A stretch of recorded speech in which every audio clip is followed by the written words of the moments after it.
আজকে রান্না করব চিকেন চাপ। আমি দেখি পেঁয়াজ বেটে নিয়েছি, সেই মিক্সি বাটিতে দিয়ে দিয়েছি কাজু আর পোস্ত। এর মধ্যে একটু চাল মগজ দিয়ে এটা বেটে নেব। সব পেস্ট করা হয়ে গেছে। এবার এর মধ্যে দিয়ে দিচ্ছি পেঁয়াজ বাটা, কাজু পোস্ত আর চাল মগজ বাটা, পরিমাণ মতন জিরে বাটা, রসুন বাটা,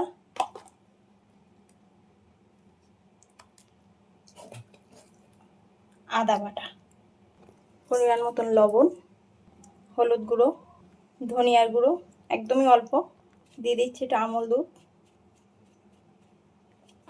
ঘি, একটু দিয়ে দিচ্ছি টক দই,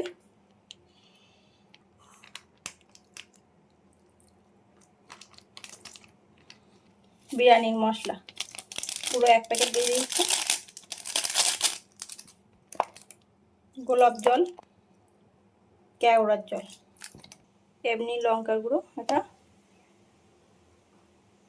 এবার দিচ্ছি কাশ্মীরি লঙ্কা গুঁড়ো।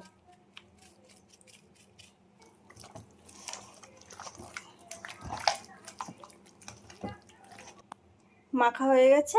এবার আমি এটাকে 1.5 ঘন্টার জন্য রেস্টে রেখে দেবো। আমার হাতে 1.5 ঘন্টায় টাইম আছে, তাই রাখছি। আর যত পারবেন তত রাখবেন, ততই টেস্টটা ভালো হবে। আরও 1.5 ঘন্টা পরে চলে এসেছি রান্না করতে। কড়াইতে দিয়ে দিচ্ছি পরিমাণ মতন তেল। চিকেন চাপে কিন্তু তেল আর ঘি একটু বেশি করে দিতে হয়। এই তেলে আমি একটু পেঁয়াজ ভেজে নিচ্ছি। পেঁয়াজগুলো ভাজা হয়ে গেছে, সব তুলে নেব। এই তেলে দিয়ে দিচ্ছি ঘি। ঘিটা কিন্তু বেশ খানিকটাই দিতে হবে। এর মধ্যে এবার চিকেনগুলো সব এক এক করে ভেজে নেব। মাংসগুলো ভাজা হয়ে গেছে, এবার তুলে নেব। এগুলো ভেজে তুলে নিয়ে কড়াইতে আবার বসিয়ে দিয়েছি ভাজতে। একটু উল্টে দিয়েছি, ভাজা হয়ে গেছে। আমি এর উপরে আগে ভেজে রাখা চিকেনগুলো দিয়ে দেবো। আর কিন্তু সব লেগ পিস দিয়ে হচ্ছে।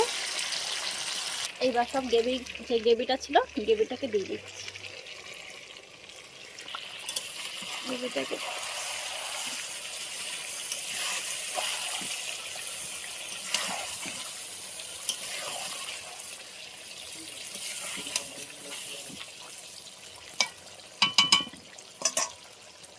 এবার একদম আস্তে আস্তে জাল, আমি আস্তে আস্তে জাল দিচ্ছি। এইভাবে হতে থাকবে 5 মিনিট।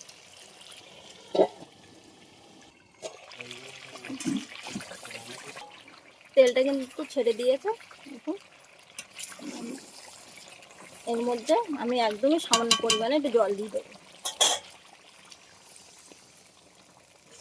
একদমই সামান্য পরিমাণে জল দিয়েছি।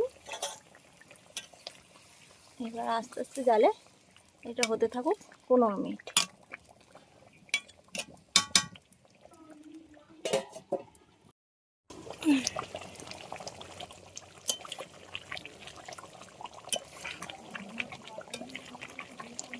এর উপরে এবার দিয়ে দিচ্ছি পেঁয়াজ বেরেস্তাগুলো।